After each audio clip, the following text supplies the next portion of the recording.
Okay. Nothing. Okay, so it looks like come with an open mind. um, so often when I think about learning, I don't know, when you think about learning, what's the first thought that comes to your mind? Let's start there. Whatever is the first thought? Maybe you can just say one word, one sentence. You can type it in chat. However, we're a small group, so you can come on mic also. Not a very large group. What's the first thought that comes to your mind? Expanding horizons. Expanding horizon. So in a way, you're saying learning expands horizon?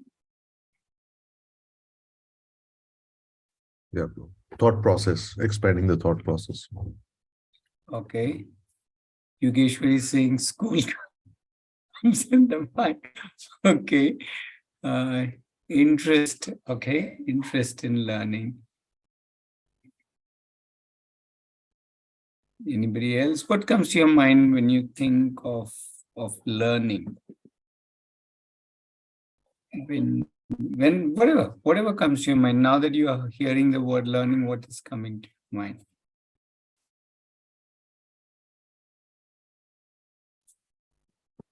Discovering. Okay, discovering myself. Sorry, myself. Okay. Curiosity. Pranav is saying, Lavanya is saying exploration. Okay.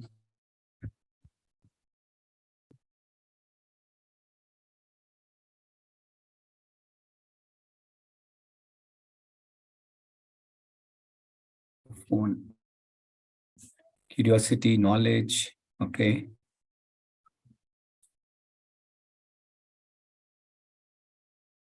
Skill. Okay. So we just throwing what is. So finally, in my mind, when I think of learning, I think of it as not something which is immediately so clearly visible, or which doesn't manifest itself so very clearly, which is why I've made the slide like this. To me, that's what comes. So it's not so obvious. It's not like right there.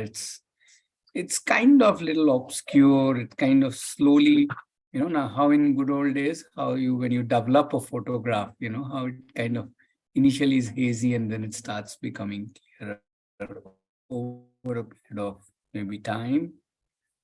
So that I don't know why that came to my mind. So I put the slide like that. That it's not something so obvious.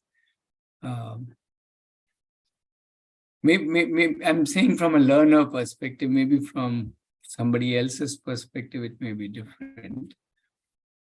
So that's my thought. But yeah, more thoughts are most welcome. So I want to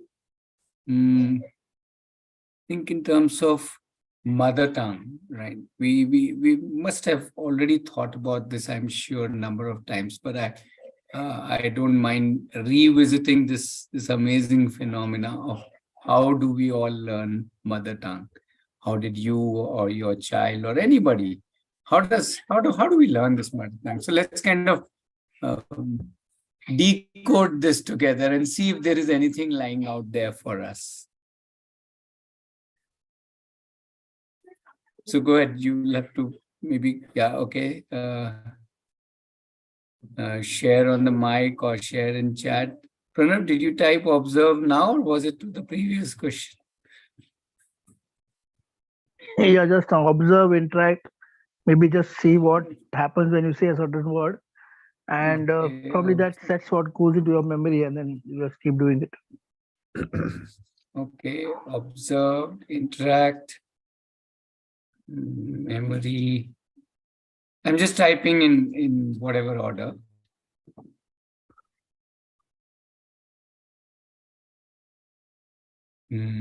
Copy.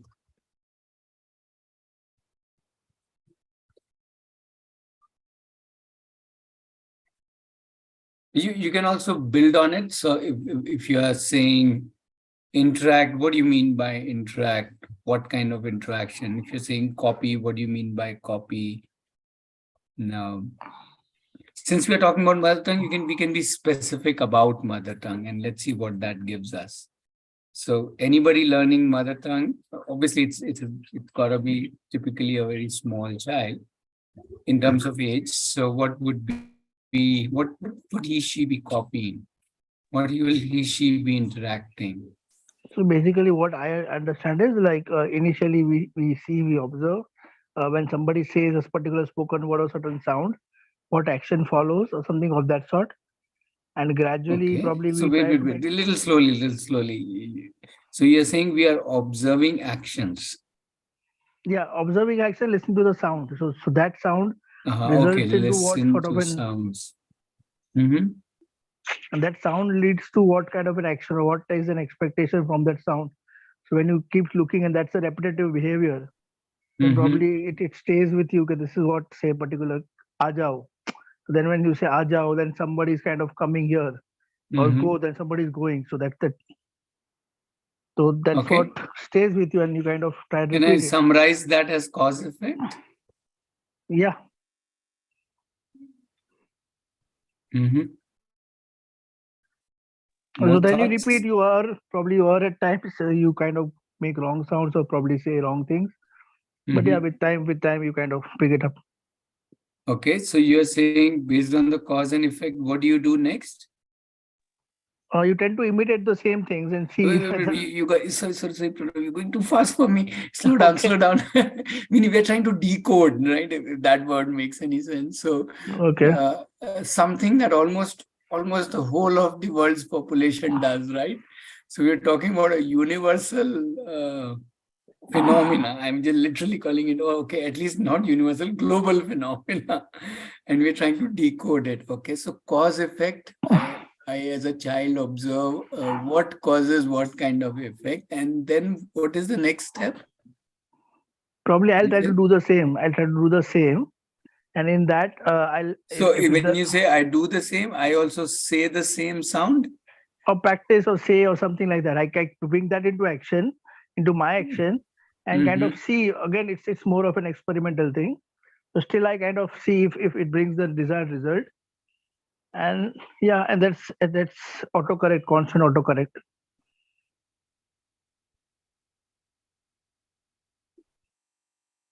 Okay.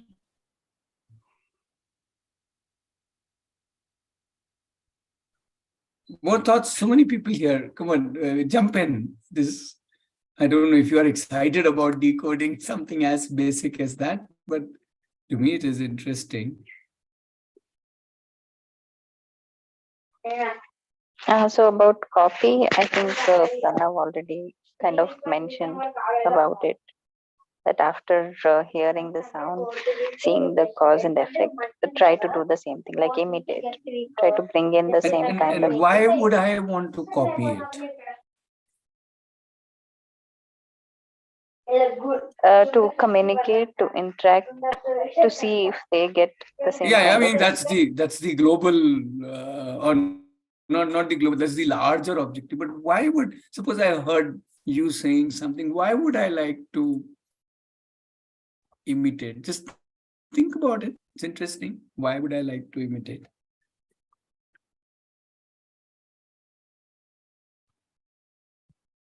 To see what reaction it gets out of people. Is it just like that? So it's like a random thing. Okay, just because somebody did something, let me also see to see what reaction it gets, or is it something else? Also, meaning I'm not denying that. So I put that. Pranav also said that, and I put that as experiment. Will that does that word define it? Yeah. What you have in mind? I'm just trying out. I don't know. You let me know if my keywords are really in place. Okay. To Yeah, cause see and if effect experiment. Yes. But is there something more? Is there one is I also do it just because somebody did it just to see what result it brings. It's like one of those, I don't know if you have done it, you go on a trek or something, you reach a point and you shout out and you hear the echo, and one person does it, everybody else wants to do it, just to see my echo also comes back to me. I don't know if you have done that before or not. So that's To merely just see, copying. Yeah. yeah, Go ahead. to see if I can also do the same thing what the other person is doing. And why would I want to Can do I? that?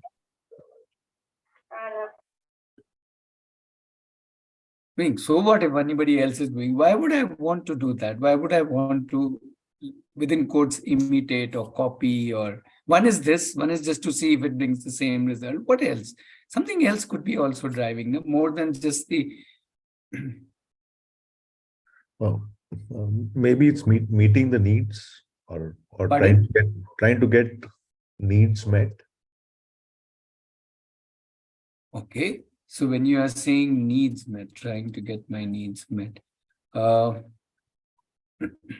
for example, if I'm a kid, I want water, right? I mean, yeah, I mean, one way is, probably just, point out and, try to get what I want. It could be also that, even though I point out, I've been told, say this so that you can get it. Okay. To feel one among the others, to feel that even I can do, so I am also capable as, or to have that feeling that okay, this Some is kind of a connection, yeah. belonging, connection. Okay.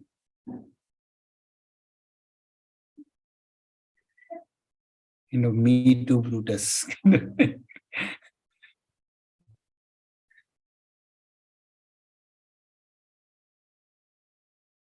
Okay. More thoughts on mother tongue? What else is happening when I am learning mother tongue? Sorry, I can make keyworded. groups. Come again? I can make groups, like I get the power to, like I have that ability now to communicate my thing, and I can connect with people and make groups Yeah. to do But common things. Sure. But that's the benefits of mother tongue. We are more, let's come back to how are we learning mother tongue? What are we doing various things? So one is we are listening and we are seeing what action it leads to. We are also saying it out to see, hey, does that work? Or maybe using it. So I've written the word application. I don't know if Suket meant that I'm applying it to meet my needs. So I'm trying to throw the same word. I may also do it as a social thing to connect with others. If that is what you said, social grouping or whatever. Is that what you meant, Preeti? Yeah. Okay. Yeah. For some kind of grouping, connections. What else? What else goes into learning a mother tongue? Learning a full Repetitive language. practice. Good. Sorry. Okay, continue, Preeti. I'll take next. Repetitive practice, like when I see, when the child or newborn sees that my this action or somebody's this action gives this kind of result, and every time the same thing happens, so then that repetition and then practice of it brings in the knowledge of But does the language. child really does it like a practice the way we think of the word practice, or the child does No. it? So is the child practicing it? Observation. No, Wait, observation. pause. You have a very interesting point, and I want to elaborate on that. So I'm saying, is the child doing it as a practice in the sense I want to practice it again and again, or is the child? How is the child doing? It's natural. No. Yeah, It's imitation. Sujay, that's exactly. Since it is natural, we are trying to decode it. We're trying to break it down to see what all this natural contains. Because if we can break that, then we can possibly understand learning more. So is the child consciously practicing is my No. question. then what it's is the child doing? observation and then practicing that thing. No, here, practice typically means let's say if I have to practice my tennis shot, so I go and into a court and against the wall practice it. You know what I mean? Or practice writing, or I practice singing, which is different, which is a conscious choice to fine tune a particular skill. But does a child learning mother tongue kind of tries to practice it? Maybe you can call it Yeah. repetition. I feel the understanding would be deeper when it comes to mother tongue.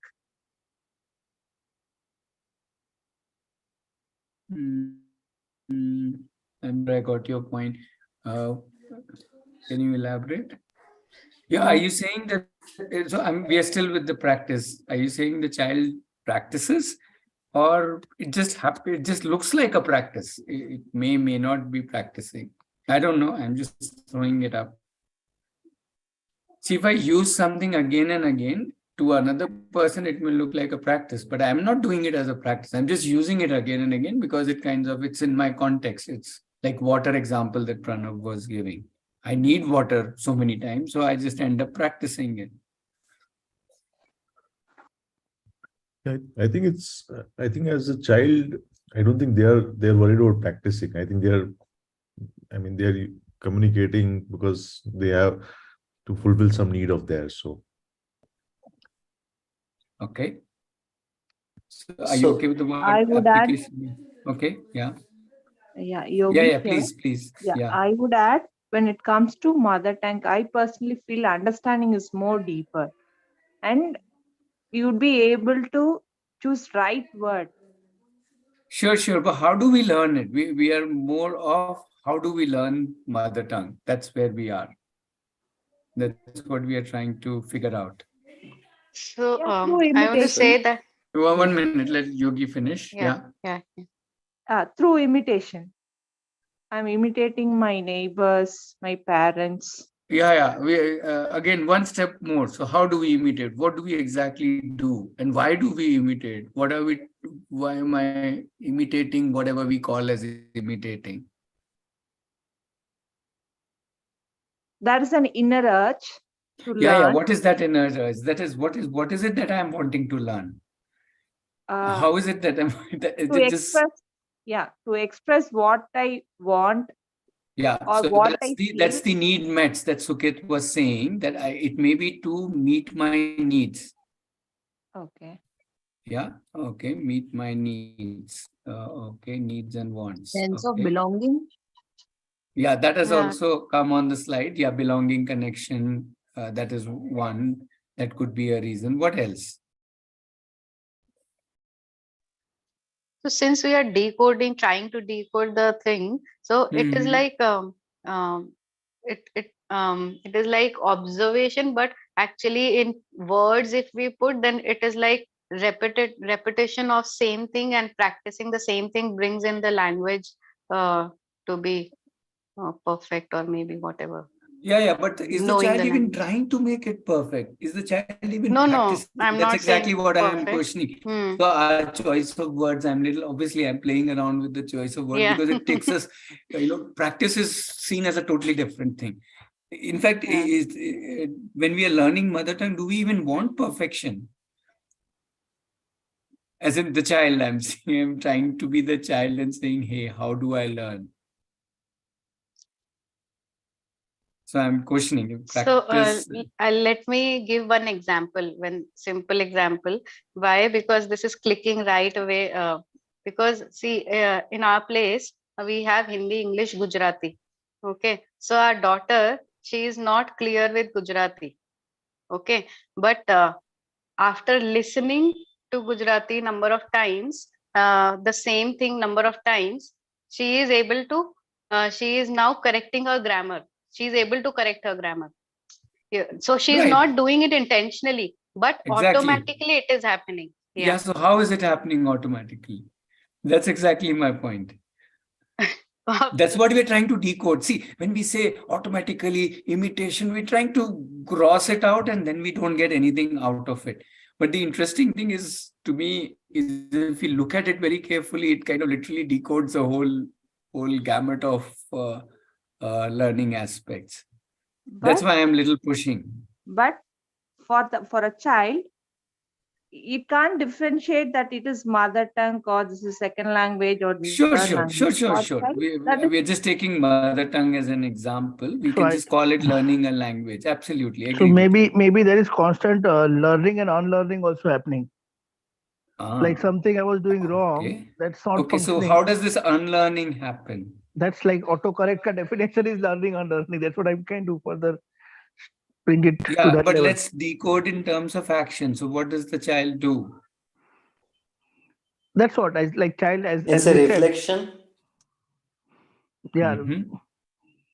It's a maybe yeah. reflection of Yeah, Sorry. okay, reflection, okay. Reflection of what?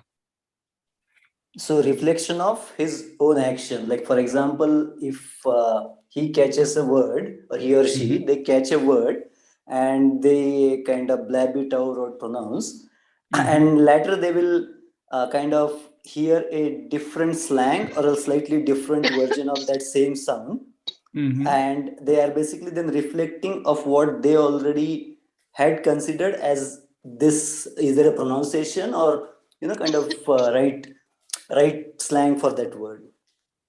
So reflection of his own, I guess I have to say reflection, I mean, uh, reflection of his own understanding. Sure.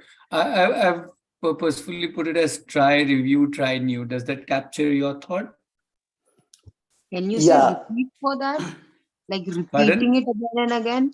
No, not repeating. The reflection actually does not, I don't mean by repeat as a reflection. I mean, reflection is a totally different thing in a Sure, sense that, sure. yeah, Okay. Because only when they repeat will they be able to reflect on it and then they will autocorrect themselves, no? So if Yeah, they've so heard a we are just line, calling it as try. hmm, They try it out.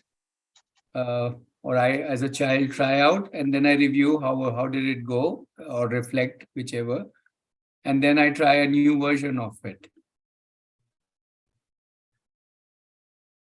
Is that what you were saying, Sujay?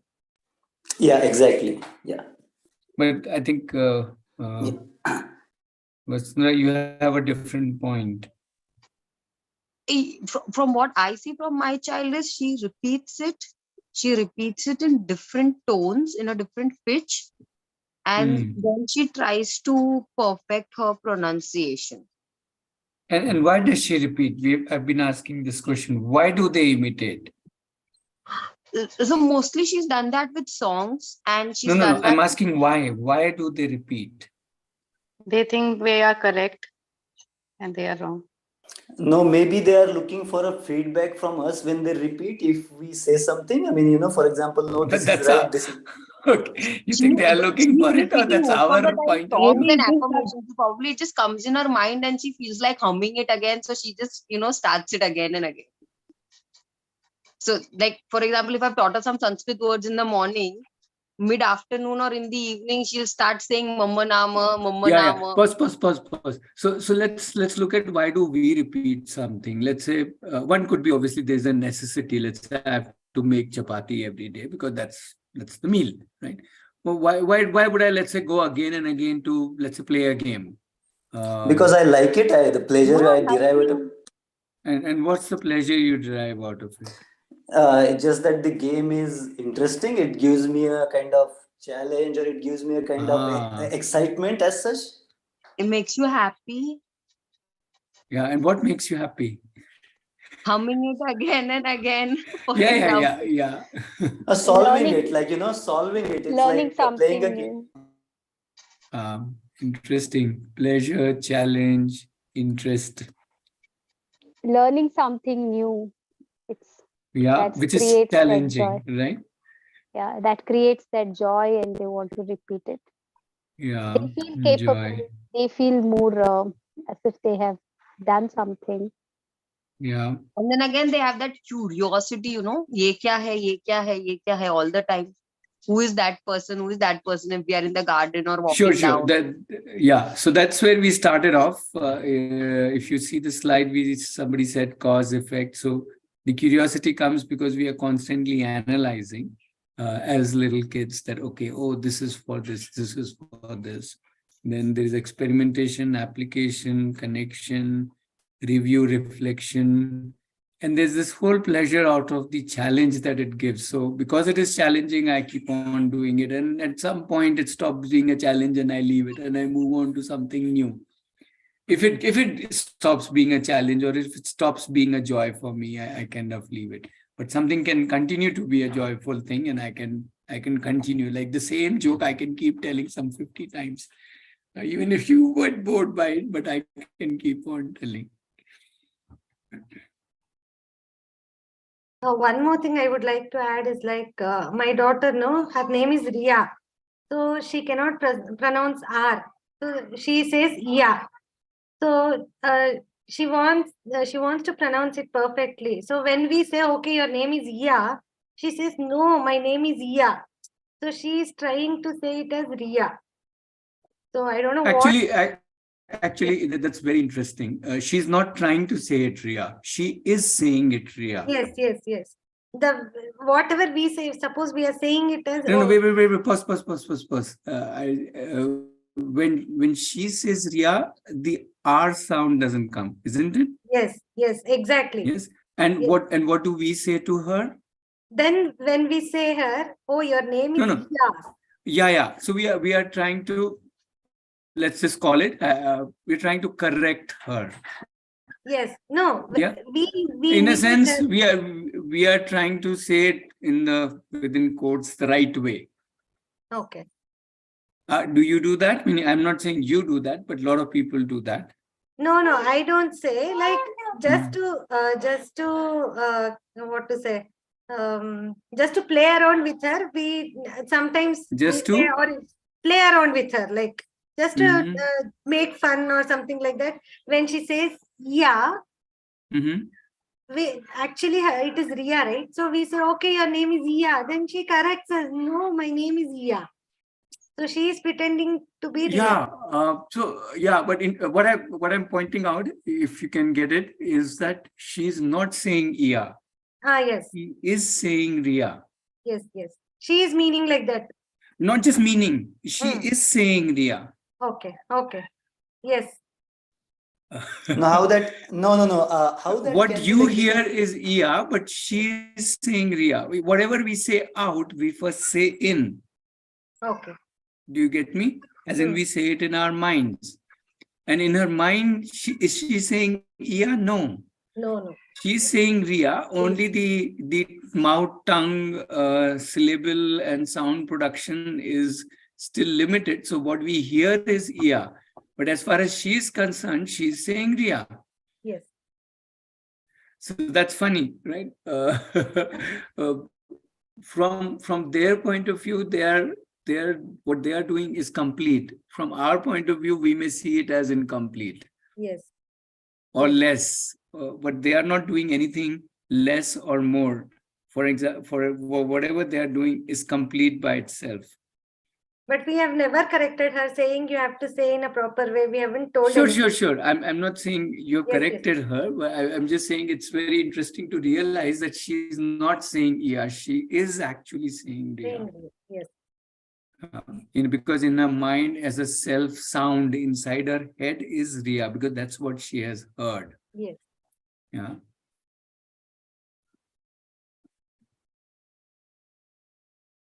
Because as I said, the point that makes is that at any point of time, whatever their effort is complete. Yes.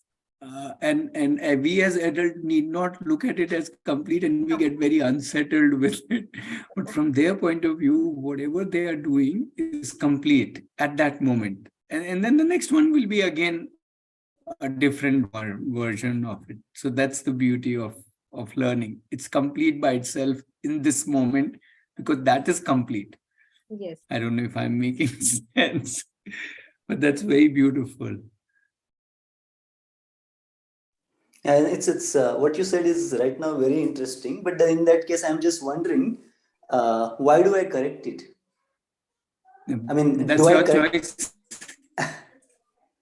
Okay, so I corrected because I do not understand that she's actually saying Ria, and or is it because I can only hear what I can hear as like coming from her mouth. That's so.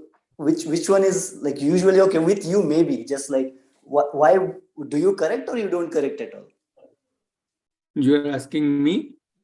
Yeah. Correct what? No, we are discussing, like, for example, just taking one Yes, example. that's Yeah. what I'm saying. Correct what? It could be anything, right? I mean, here we are only talking Yeah. about learning which is complete in a child's mind, right? That's what you mentioned. So yeah, why I'm trying to play around with this correct. What is one would correct something which is incorrect, but it is not incorrect. So then there's no need to correct. Well, Ratish, I think there will be some sort of an autocorrect here because child while saying might be saying Ria, intending to say Ria, but it comes out as Ia. But I'm sure the child is also listening. So now, if the eardrums is also issue, that there's a different issue. But then I'm sorry, whoever is the mother, I didn't intend to do anything, but you're just trying to give it.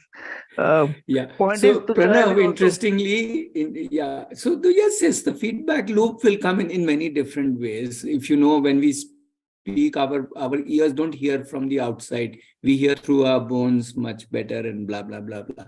Not getting into the anatomy of it. But what I'm trying to get at is, yes, eventually things, that's because they, while at the same time, they hold something as complete, and at the same time, they want to try something new, something different, something more.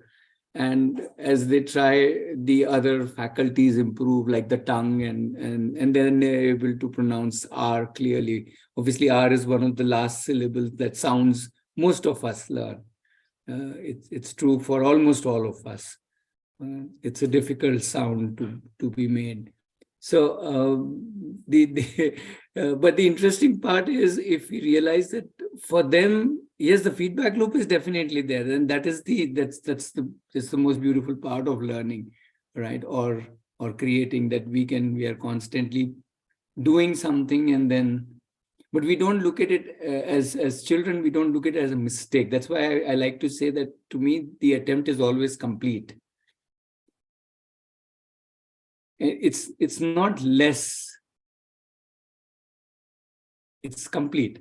Let's just say Ia is complete right now. At some point of time, Ia will change into Ria. At that time, that will be complete, and so on. Yeah, it is more of an adult notion of incomplete or mistake or less or not there and so on. But as far as the child is concerned, it's just complete. Okay, let's continue. What else? Anything else? Somebody talked about memory. We haven't really talked about. Do children really try and remember things? Do you think that's part of mother tongue? Do they try and remember it? As in an active remembering, as compared to memory just working somewhere deep inside us. I think it's natural. I don't think there's great effort.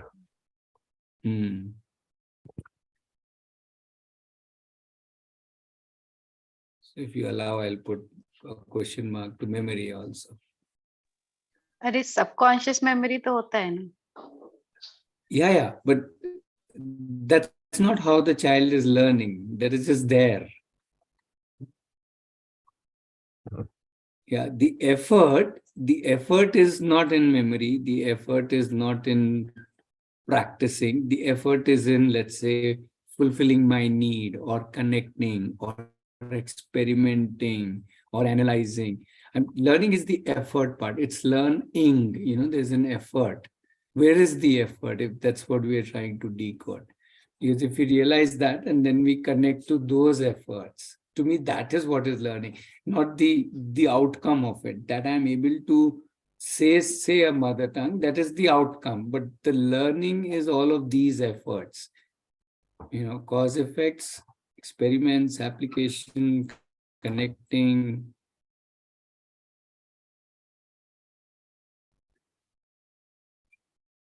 What do you say? I want to share a small incident which happened in with my son when he was about 8 to 9 months old. Like any other child, they like playing. Many children like playing with the utensils in the kitchen. So he would, open the lowest more drawer and take out all the utensils, which had many bowls in it. And then when he held the bowl and with the bottom curved side, when he put on the floor, it slipped. It was a kind of a tiled flooring, so the bowl slipped. And over a period of a day or two, he realized that if he puts in both hands 2 bowls, his both hands slip. And somewhere in his mind, it clicked. I don't know how. That this is amazing, that I can use this to crawl much faster. And the next day onwards, all over the house, he will crawl with 2 bowls in his hand. And his speed was like 4 or 5 times his normal crawling speed, right? And obviously this continued. So he and his 2 bowls were like staple till he obviously started to walk, left crawling in favor of walking. But this whole thing was just too amazing for me. What we talk about in terms of, let's say, science, and what we talk in terms of I know it is as beautiful as in learning mother tongue, but we don't possibly give it so much importance. It is happening in mother tongue also, this whole discovery. As somebody else was saying, learning is discovery, but it's equally happening anywhere. And how they are able to connect, relate, if we are able to understand that, then we have really understand that anytime and every time that is happening, if we allow that to happen. If we just invite that to happen rather than we coming in with a different construct of what is learning, which is why I like this mother tongue bit. Meaning I can spend hours, days just trying to understand how does everybody learn mother tongue literally. It's so amazing, right? There is no learning disabled in that sense. Meaning there could be some people with physical challenges, with due respect, because of any bodily aspects. But that's clinical, that's not learning. Right? So if you really look at it, that's so beautiful.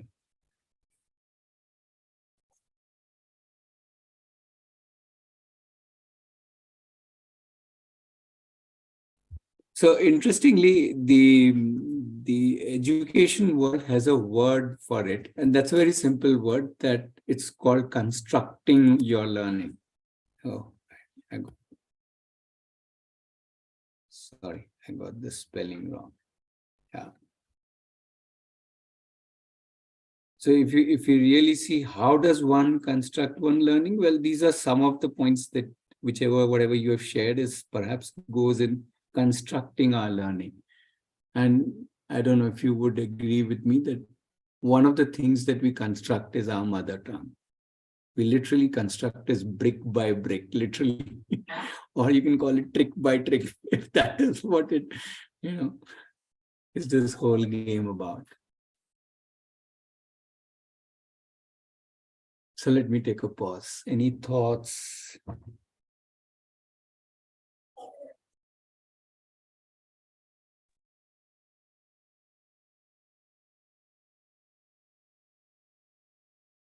No rocket science here, nothing.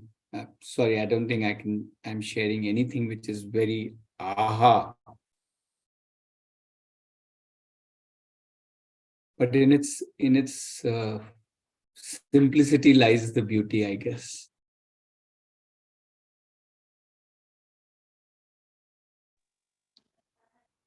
So I have a thought on what you said, a child constructing one's own knowledge. So the thought that comes is like, if allowed, then children can construct that knowledge throughout their life, this kind of exploration, experimentation, and creating one's own knowledge if given a chance. So it's not that we are in a sense, teaching them something. It's in a sense that we are allowing them to construct this knowledge throughout their life. Sure. Fortunately, most of us continue to do that throughout our life. And yeah, absolutely. The thought I also want to little emphasize, somehow we see learning in terms of an outcome rather than in terms of the process. Have you learned this, kind of as if that is what is learning.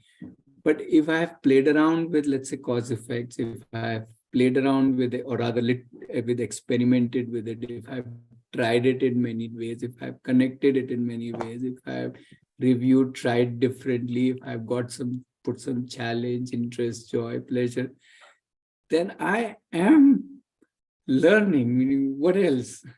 So whereas, as opposed to the outcome of learning, this is learning to me. This challenge comes where what we believe, I'm generalizing this, but language we feel is more of the concentration of the data or the source or whatever be the thing is readily available and instant. While when we seek certain knowledge, it could be scattered. So of course, there the effort will be different, and I'm not saying that person or individual or child cannot make that effort. Of course, that's a process of learning. Given that if all these points that you are saying really drive the child, so but that's where the scare or kind of what do you say, discomfort comes, as to like and then comes the external way of pushing that knowledge through, making it readily available in a what do you say, package process, learning knowledge, whatever. Yeah. So I want to add something. I'm not sure if it will make sense. It is the need for the child, because by speaking, we are communicating, and we are communicating with each other mainly by speaking. Of course, there are emotions, there are facial expressions, there are hand gestures, but largely it is through speaking that we are able to communicate. So it is the need in the child which is the driving force to learn the language or to learn any mode of communication. Sure. So that drives the child more, the need for communication, to learn the language, and that brings in all the, the alertness in the child, the repetition, the correction, the auto correction. Sure. It's the communication. So that's why the speaking has so much importance. Sure. And then that goes for everything, including jumping, including catching, including sliding. There is some need driving it. Absolutely. Yes. So the communication has a very big drive. The language, the communication. Sure. So, Ratnesh, you are saying construction, like, constructing something, right? That's what basically they are trying to do, right? This is what the point I think we are discussing, that they want to construct something. I'm not so sure that they want to construct, but they end up constructing. Okay, acha. So as we were saying, maybe the needs and the wants and whatever it is, whatever motivates me, but it's layer by layer. I end up constructing, let's say, a language or a skill or anything for that matter. So constructing is more of a process, not like an outcome. Okay.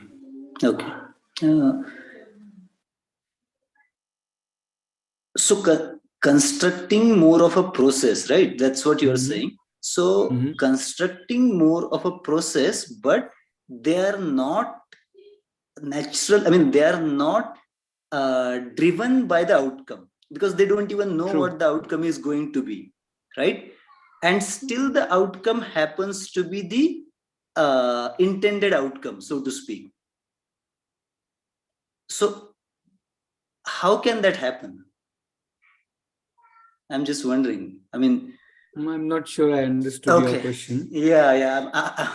Okay. I'm just trying to think if no, the outcome is all in our mind. In their mind, there is their need, their want is the outcome. Right? They are not looking at some global, bigger outcome which we may call, oh, he has learned to speak Gujarati, whatever. No, I agree that outcome is largely sort of like is in our mind, but even sometimes without even any sort of a force or other kind of a carrot and stick motivation approach, whatever it is, they would try to go there only where, like, where we want them to be, sometimes just like that. So if this is what, if all they are doing is constructing, right? Like, so if they are constructing, why doesn't something totally different, new doesn't come out of it? It does come out. Okay, yeah, it does come out in terms of other areas of learning, but not so much with the language. I'm not sure. I'm actually thinking only about language. I'm not thinking about other aspects, because if I take the other aspects of learning, then yeah, definitely a lot of different things come out. That's there. But this is an area where usually kind of same thing comes out. Yeah, I don't know. Again, I'm just the reason. Okay, so you are saying why would each not construct something different out of a language? That's how usually it should but be.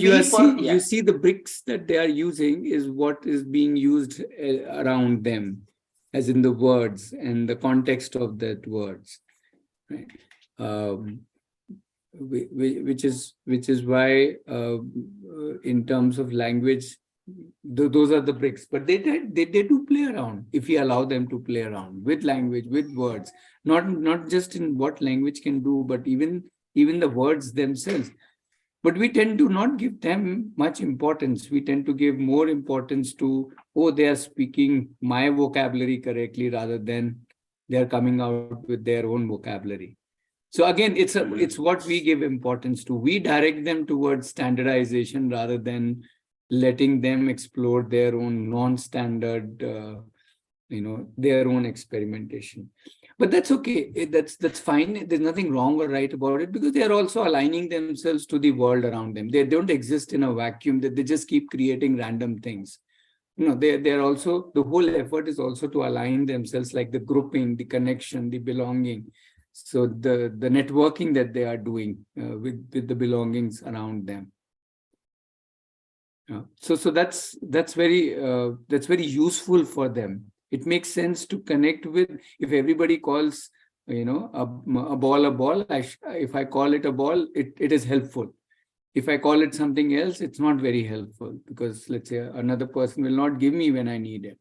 So if you really see it from that perspective, it is also a question of application. It's also a question of survival. I'm networking with people, things, phenomena, everything, all the time, and trying to make sense of them more so that I can exist within them. So I think, Ratnesh, what I'm kind of lost here now. So the constructing which you said was the process of learning is constructed. We are not constructing the language here. Language was just the example that we were using, right? Absolutely. So here we ended up constructing a language, which is like a lifelong journey. It's not like we have constructed everything. But yes, absolutely. So the constructing is a learning. An individual can construct its own learning method. That's what we are discussing. Are we saying that, or you are constructing language? Because again, if you were to say if nothing new comes out, then poetries come out. Then there are many things which come out. Yeah. No, that is the usage of the word. That is the next level. We are just talking about, yes, can we all construct a learning by itself? Yeah.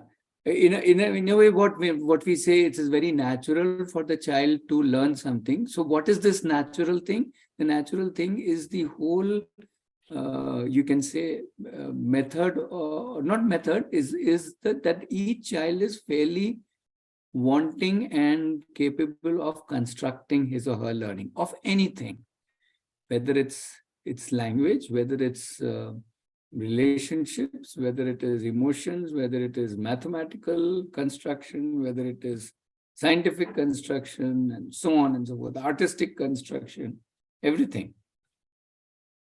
That is what we are saying. So anything, any learning is one way of learning something is by constructing, which is so-called natural way of constructing.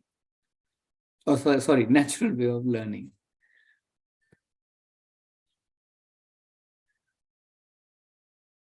I don't know if I'm not answering you really, Pranav, but I'm kind of, you are there. I'm there with you, meaning I'm just elaborating on it. Yeah, I got it. Yep. Okay, let's move ahead and let's see something little different and see how this connects. So the question here is very simple. How do we learn spellings? Or how would you, if somebody is, let's say, learning spellings, what would you ask them to do? Here I mean English spellings. We could have taken any other example, but let's say spellings.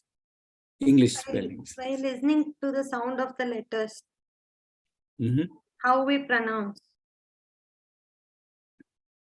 how a letter sounds. By listening to sound of letters. Is it the sound of letters or sound of the word?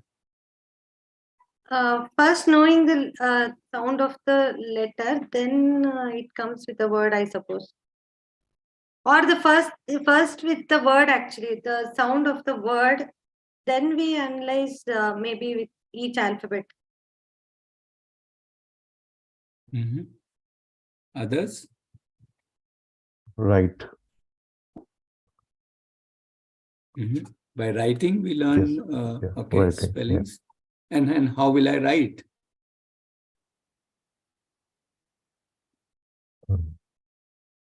Assuming you know alphabets. No, but how will I write a spelling? I know the alphabets, but how will I? Which ones go in where? Okay, by probably looking at it already written, or looking at something that's already there.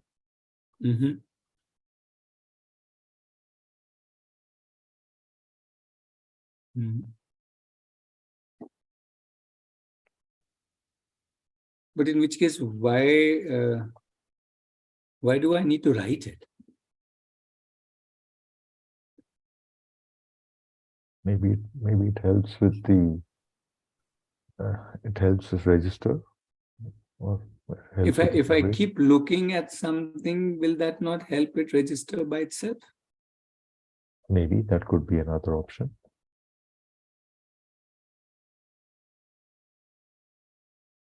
For example, I'm not so sure you would have written Coca-Cola many times. And muscles in it, so you develop muscle memory along.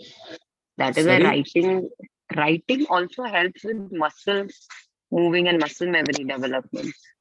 So I feel writing helps you learn better than just reading or looking. Fair enough. Yeah, we can get into that direction also.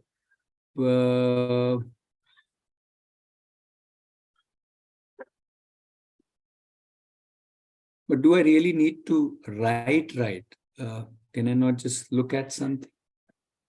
Probably. I think it might vary from individual to individual what works for them. Okay, fair enough. Writing registers more in our mind. If we write, that has more of an impact rather than just seeing and learning. Writing, maybe it impacts more on us. So if I want to learn the spelling of a word, you are suggesting I should write more. One of the mode of knowing the spelling. To register quickly or to register more in our mind, maybe writing is also one of the way of learning the spelling. Since you said spelling, writing I feel is an important aspect. Just knowing the word, the pronunciation, the meaning, the usage can be done by speaking and listening for sure. But for the spelling aspect, writing will surely helps a lot. And writing only happens after looking at it. So of course, looking comes by default in it. So for this, one example today only I just saw this thing, spelling of assassination. Okay, assassination. How will spelling of assassination we'll get to know? Okay, generally it goes wrong. So it is as simple as के ऊपर as, उसके ऊपर I and then nation. The assassination का spelling हो गया. So it can be that smart also. Sure, sure. But I'm still with the very basic thought of how do we learn spellings? For me, it's mostly memorizing. Memorizing what? Alphabets. Alphabets. Like in some M is silent and P is silent and H is silent. We don't know what is what silent. As Mr. Amitabh Bachchan says, this is a funny language. So yeah, it is. Of course, initial try would be the sounds. That's the natural way it works. But then largely it also goes by memorizing it. Like emphasis. Interestingly, you say it's natural something sound. You said I picked up these two words. Yeah, first effort would be to try and use a sound kind of thing. And why would you use sound? Somebody else also said listen to word. Why would you use sound when you yourself said that Amitabh Bachchan said English is a funny language? That's what I'm saying. So then it's a mistake. Then you fail in the exam, and then you kind of memorize it. That's it.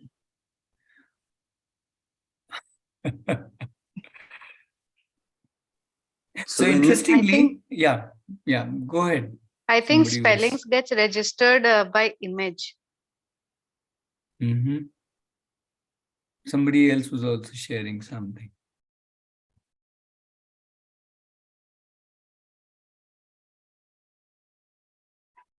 Okay.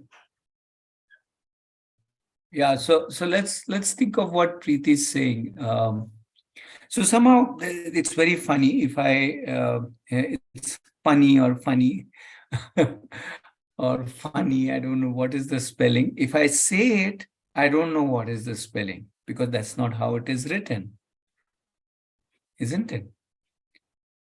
And still, if I look back at the whole learning the spelling business, it's all done through what is called as dictation, right? Somebody dictates and I have to, by listening to that dictation, I have to write the correct spelling, which is why Pranav was saying, I need to memorize it. I could almost feel Pranav being stressed about his memorizing the silent M's and silent whatever. But is it really like that? Is that the problem? Or is the problem that we haven't understood largely as to how we learn spellings, at least in English? Can I share something? Yeah, so here, when you have written funny in PHUNNY, so if you go by pronunciation, then it is correct. But if you look at it, it clearly says it's wrong. Provided you have seen it before. So because I have seen FUNNY as a correct. Yeah, but where have you seen it before?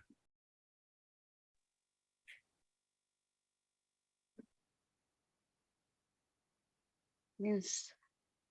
Is that a funny question? Generally, I've seen it. Is that a funny? It's where have you funny seen question.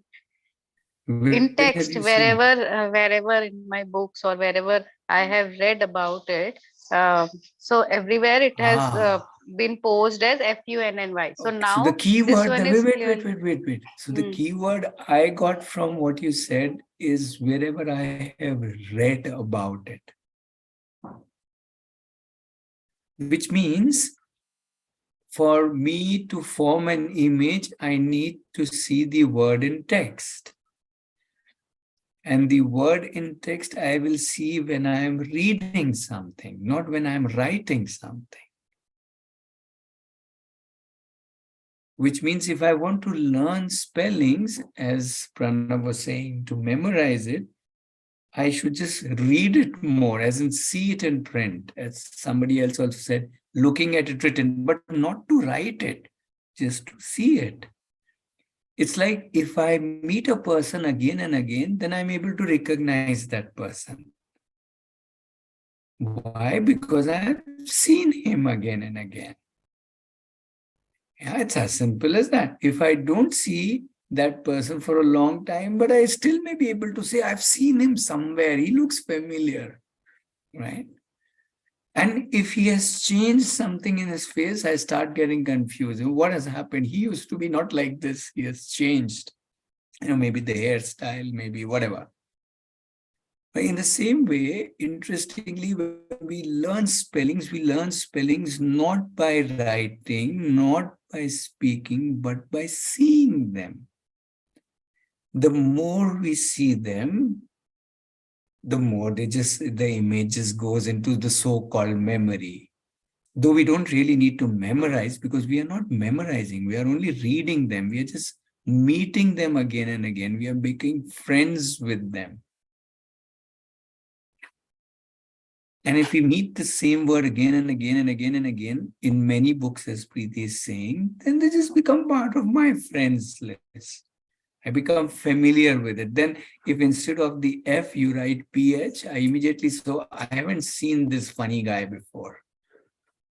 Yeah, this one with a PH I haven't seen. There's something wrong here. And I may remember seeing him with an F. Now, what is this telling us? I mean, whether you agree or disagree, what is interesting is what is interesting in this? I don't know. I'm throwing it back to you. What is interesting in this? If you think about it, that the way these spellings are, it is the more we see them, the more we know them. As simple as that. Then why are we bothered about spellings when children are young? Because they're bound to get it wrong, because they haven't seen it enough. And we start, let's say, dictation at whatever, second standard, third standard, fourth standard, but it's too new. They haven't seen the words enough. They haven't met funny enough times, as much as time as Preeti has met. So unlikely at this age, she will spell it wrong, because she has met funny a lot of times. Maybe she has not met assassins many times. So that's why she's still confused with assassinations or whatever, and she's coming up with some other strategy. But anyway, we are not talking about spelling. What is all of this telling us?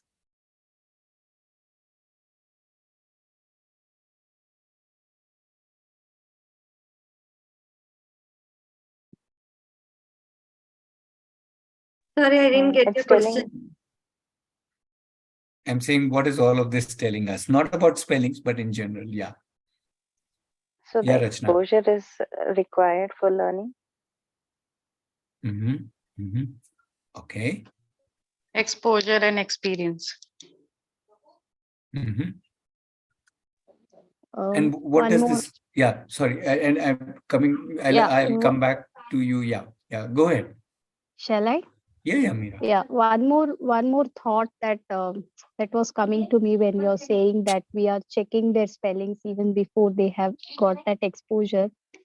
It's as if like we are plucking, like we are just digging the seed and then seeing has it grown, constantly trying to check.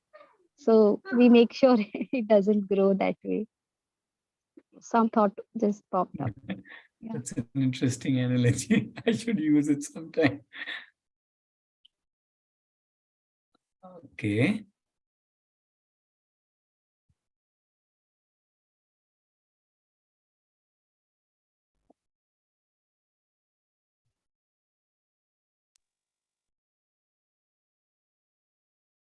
Sorry, exposure. I wrote exposure.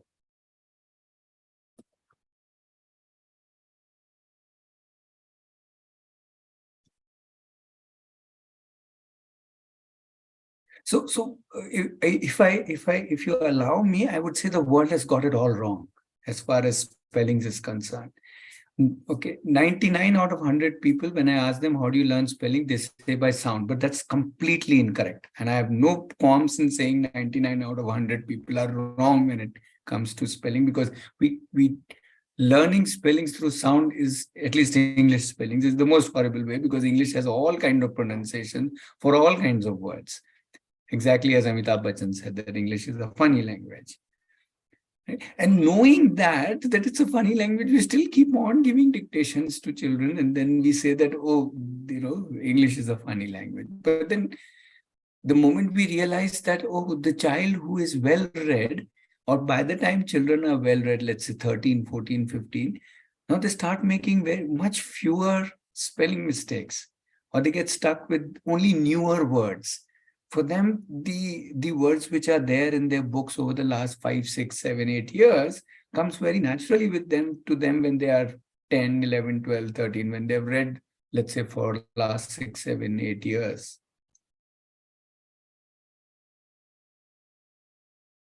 So interestingly, I'm not really trying to get into spelling, but why am I bringing this is this whole thing about, so somewhere when we say that, okay, we construct something, which also means that there is a way or a method of construction.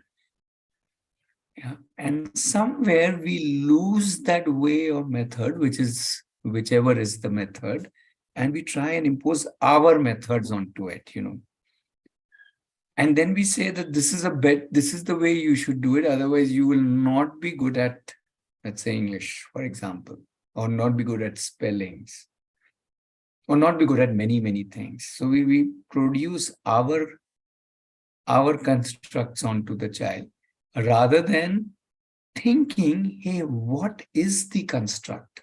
So I moved from construction to construct. In some ways, we're saying, what is the model?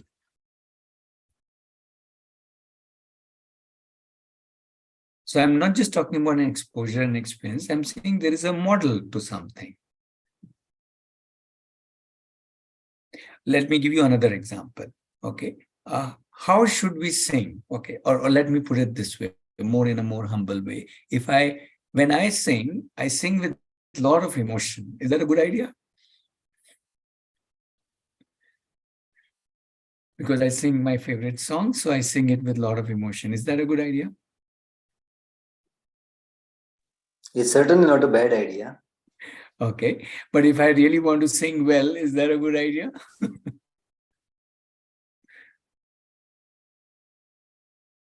In terms of singing, in terms of the quality Depends of for singing. whom you're singing. Yeah. In terms of, no, for that matter, except for myself.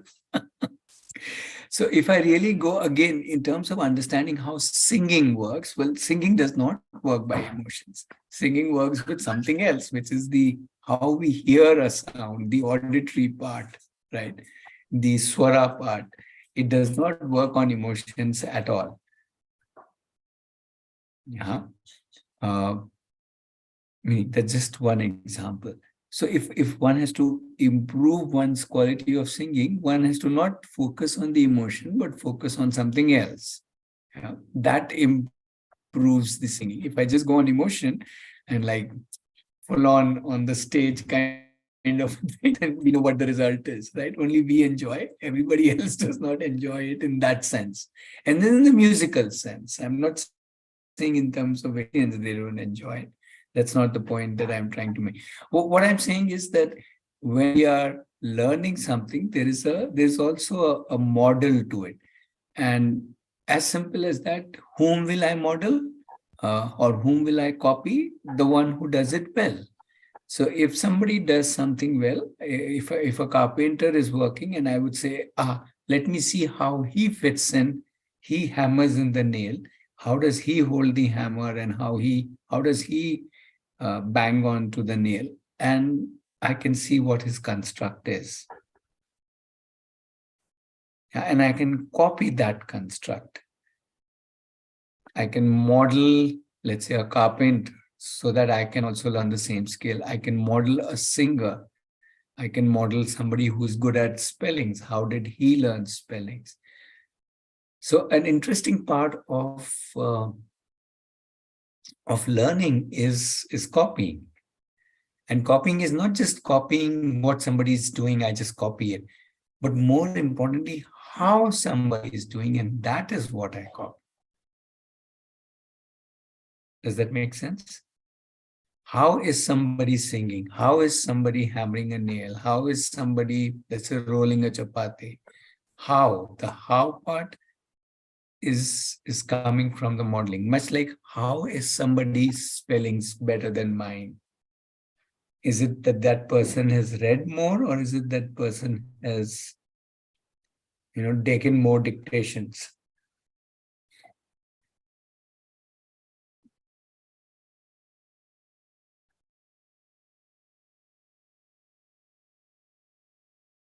Ritesh, is it not possible that um, what I mean, what works for somebody else, may not work for me? Absolutely. In which case, I need to model somebody else.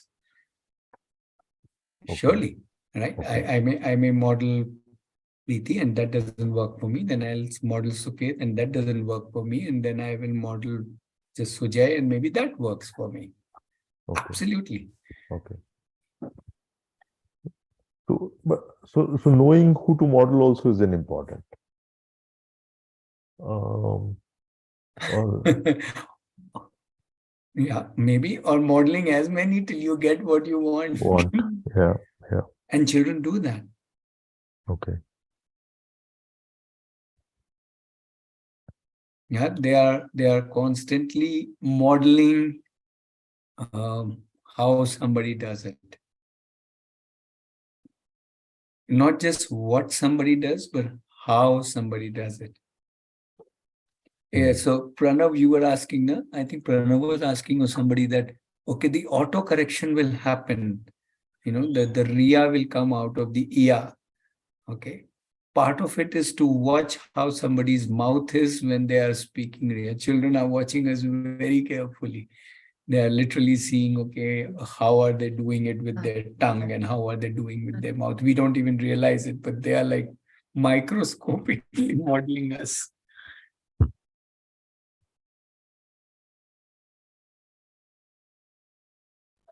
That's why the same language will have different accents. Mm-hmm. So Ritesh, when we say we are kind of just copying and learning, so if I just bring an example of our favorite sport, cricket, uh, uh, like Virat Kohli or Sehwag would not be a Sehwag if he has to constantly imitate Tendulkar or a Virat Kohli, because there is no other Sehwag. So I'm sure that Sehwag brings something to the table. Now, so it means, are we stopping the learning by just imitating someone, or uniqueness to the person or his way of doing things? Yeah, that's my next slide. But Sehwag is actually not Sehwag. Okay. Is Sehwag Sehwag? No. Sehwag is all the all the 1,000 people that he has copied. No, so there has to be someone original, right? When the sport started, maybe Richard, or maybe somebody else. Eventually, somebody has initiated that thing, right? Like the first person who held the bat would have started betting, right? Without looking at anyone. Maybe. But let's not get too technical into the evolution of anything. Meaning, it can just be a very micro mutation what I'm which trying to keeps bring here on is, what I'm trying to evolving. bring is learning is not necessarily, of course, a broader way is imitating, but everyone also has a unique way of doing things, and that brings that uniqueness, and that is. Yeah, that's what I'm saying. That's my next slide. Okay. But before we go on to style, which is fine, absolutely fine, we are first talking about the construct or the model part of it. How important is this whole modeling? And we are constantly modeling. We are constantly modeling people around us, whether in terms of how they write or how they sing or how they dance or how they walk or how they do hundreds of the things. Right from, oh, इसने ऐसे video बनाया, oh, इसने ऐसे किया, we are all the time doing that. The how part. So when modeling itself kind of gets wrong, let's say with dictation, then the construct also gets affected for kids. I mean, it's like because they won't be able to construct in a so-called natural way that we say as a natural. Okay, understood. But chances are that in spelling, for example, which is totally a education kind of a thing that the people in education industry want to teach spelling, I'm saying, chances are that it's just been imposed. It's not even modeling at all. It's more an imposition that we say, no, you have to learn spelling this way.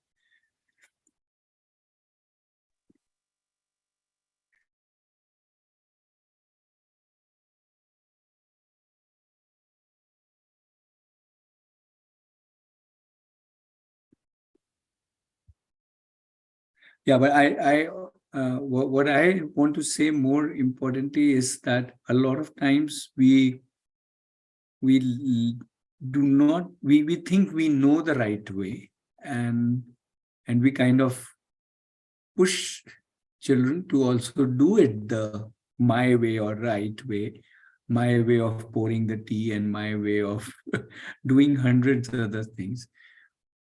While children again would they are all the time modeling, they're all the time observing how somebody is doing different things, and the more people they model, they can find what works for them. And I would, rather than encouraging one method, I would encourage children to explore as many different hows and see what works for them. And the whole idea of modeling, somehow the whole idea of copying on one side is put down, and on the other side, we want them to copy us in terms of whatever it is. So just to come back to your point, Pranav, Virendra Sehwag, before he became Virendra Sehwag, the way you look at him, he must have copied so many more people in terms of how to hook and how to pull and how to flick and you know what I mean, how to straight drive and so on, isn't it? Yeah. And then the various permutations, combinations came on to what we call as the style, which is my third slide. I have only 3 slides. So, and then within that, now he, with what permutation combinations he used from all the modelings that he got, he created his own style, which is how you know it him as Virendra Sehwag, isn't it? Yeah, fair enough. It's a blend of many. But Virendra Sehwag is not Virendra Sehwag. And I'm sure he will be humble enough to agree how many hows he learned from hundreds of people, by watching them carefully, by watching other batsmen, by from coaches and so on, so many different people. So modeling by itself is not limiting experimentation and innovation, not at all. In fact, it's fueling it. It's fueling innovation when we show somebody so many more models.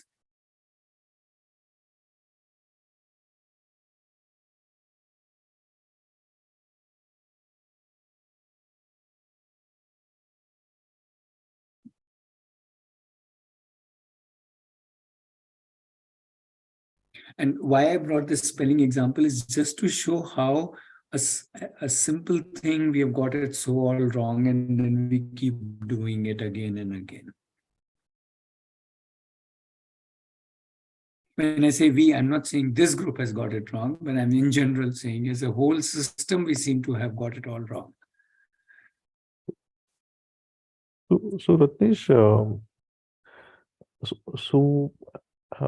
for an individual to find, the so-called right model, which is right for the individual, I mean, you're saying best is expose them to a lot of models and they'll figure out.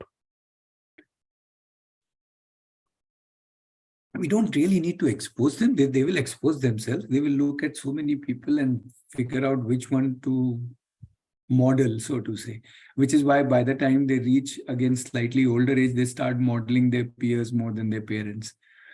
And then we say, "Arey, abhi ye haath se gaya types, this child is now grown up. He's more modeling the peers than modeling me." Isn't it? So it's quite, it's again very, you can say, very much part of their whole design. It's, we intervene and say, no, you have to do it this way, kind of. But like the example we gave, I think, where you say, spellings, are, the model that seems to work best is by looking at it or seeing it more and more. I mean, how do we discover that model? I mean, or that way, right? Because if you'd ask me, I would say writing.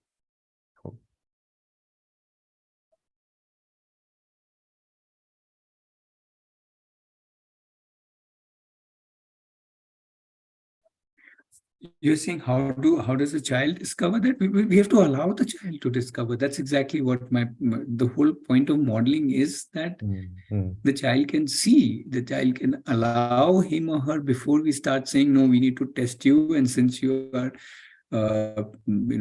not good at spellings. In fact, this is my story. When my daughter in the initial years went to school, so one of the PTA meetings I went, and the teacher said everything is fine, but you need to improve her spellings. I said, okay, and how do I do that? She said, give more dictations.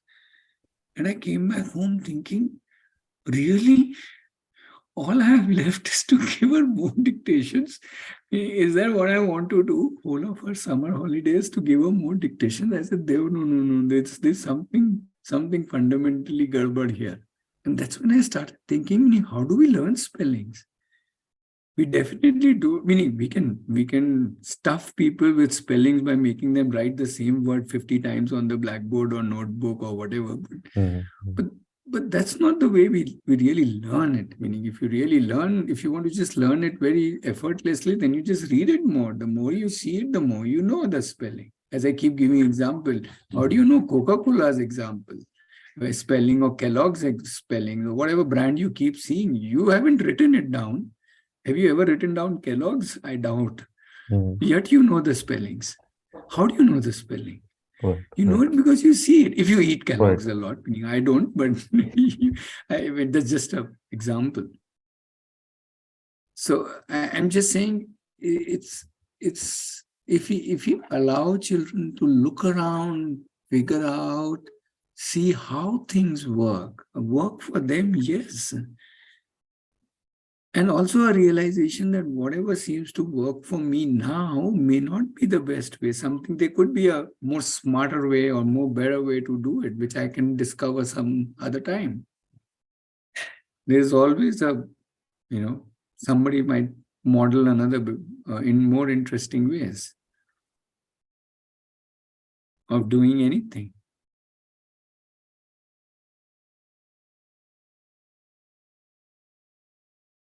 And that's the beauty of learning. And the beauty of learning is this how, meaning apart from the construction part, this how the different people do it. So I'm all the time copying. And that allows me, as Pranav was saying, to create my own style,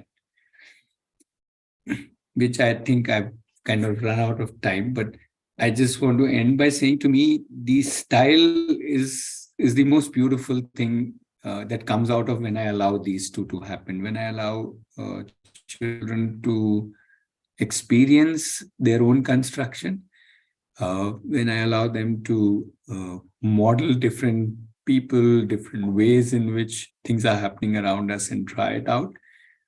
And then a whole combination of that creates the unique them, their own style of whatever it is, their own style of walking, own style of driving, own style of playing, own style of everything, reading, anything.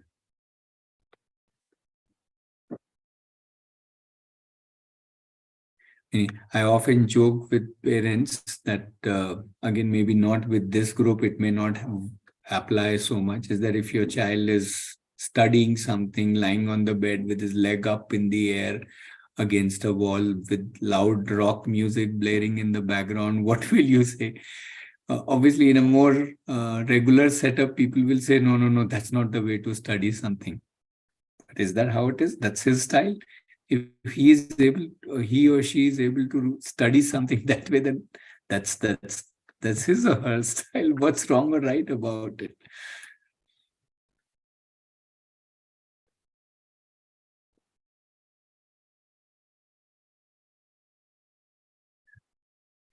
How would you react if your child is studying, let's say for an exam, let's take that as an example, or so something important, and this is the setting. You see the child is lying on the bed with legs up in the air, rock music playing in the background, and he or she is holding a book and going through it. It's exam preparation.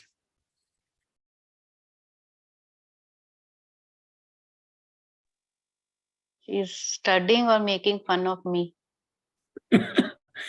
If you by chance see, the child is not doing it to for you. I would be worried. And what worries you? That I mean, is the studying happening or not? And why does that worry you? Why do you doubt that the study is happening or not? Because it's my belief that that's not the right way to study. True.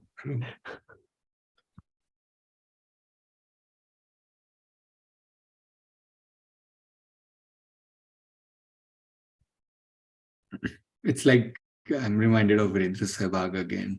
He had so many not right way of batting, no, Pranav? If I have little knowledge of cricket.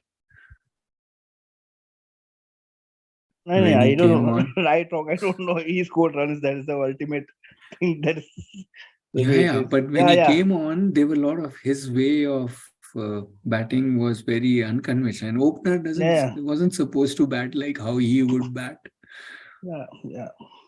He was batting like T20 in Test cricket. Yeah, but if one can go ahead and make double, triple centuries, then you don't question that style, right? Yeah. And that's the funny part, that only if it is in that sense proven, then we are okay with the style. Otherwise, we are not okay with the style. So again, results count more than the style.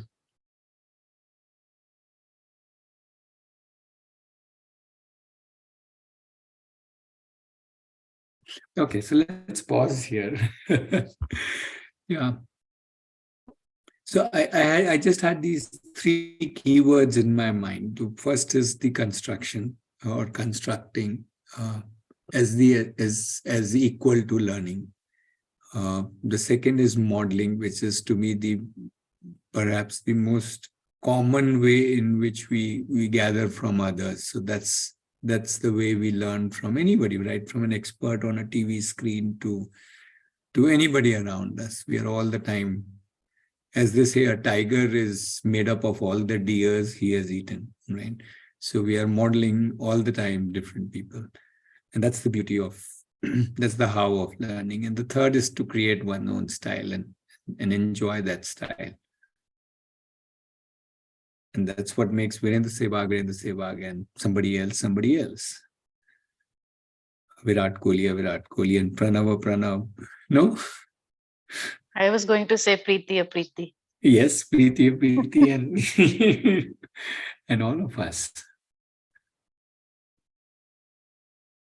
So if you put these three in front of us, to me, they comprise of what I call as learning.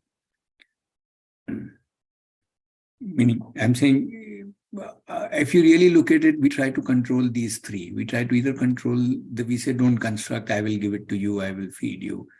we try to come in with our method and say, this is the way to learn, or this is the way to do something. So we come in with our methods, right? Especially even unsolicited. The child is not. If the child comes and asks me what is my method, I can share. That's fair enough. And the third is we kind of, at times, sometimes, a lot of times we allow styles to evolve. Many times it's not even in our hands to stop them. But a lot of times that is where the friction happens. So if we let styles happen, if we still let the modeling happen and the construction happen, then the child is on his journey for learning, which anyway they are, irrespective of how much we try, they still try to do the best of these three.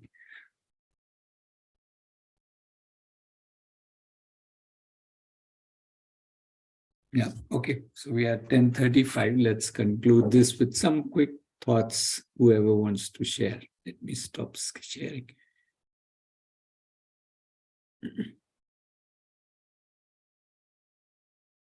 When we poke too much of our nose, then they bichare learn how to avoid this person. The anti-modeling. Yeah.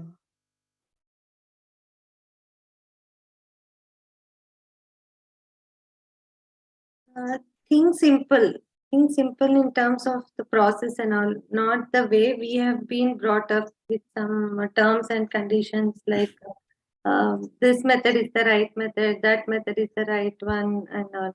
So I think it's time we unlearn those methods and allow them to naturally explore the methods and explore the process of learning. Yeah. Yeah, but I would say you don't need to unlearn the methods that you have learned. Good, you keep it with you. No, to impose on them I am talking about. To impose those methods on them. Yeah.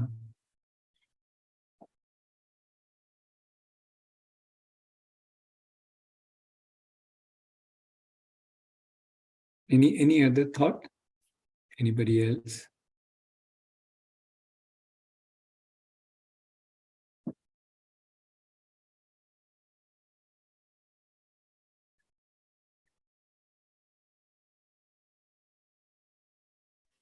So these three ways of learning would be there even for adults. Is that fair to say? Because that's how we are saying. Oh yes, we are all the time doing all these three. Absolutely. Yeah, okay.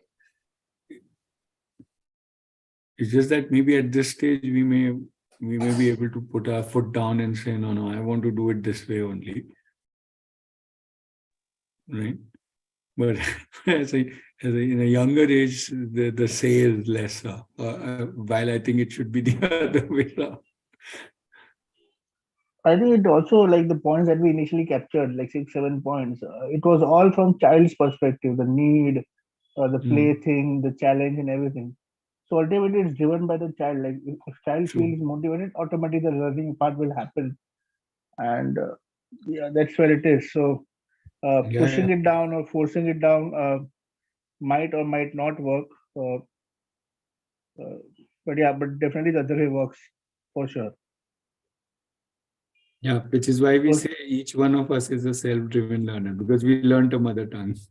Yeah, exactly. That's what I'm saying. Which is one of the most complex things. Yeah. It's not that simple. Learning a language, yes. Yeah.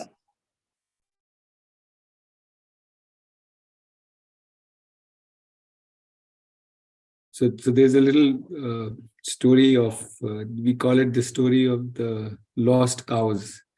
So there was a farmer who felt that his cows haven't returned. So he sent his son, go find the lost cows. So the son went, and while he was going, he saw some beautiful trees and beautiful sight, and he got lost in that sense in the trees and in those beautiful sights and beautiful places. So after some time, he came back home. So The father said, "Where are the cows?" He says, wait, father, there's some beautiful trees and there's beautiful scenery there in that corner. He says, no, but where are the cows? So the rest you can imagine. The son kept on talking about the beautiful scenery while the father kept on talking about asking him about the lost cows. So, well, I'm leaving up to you whether you want the lost cows or you want the beautiful tree and the beautiful scenery. Yeah. So thank you. And we'll meet next whenever we have found some of our cows.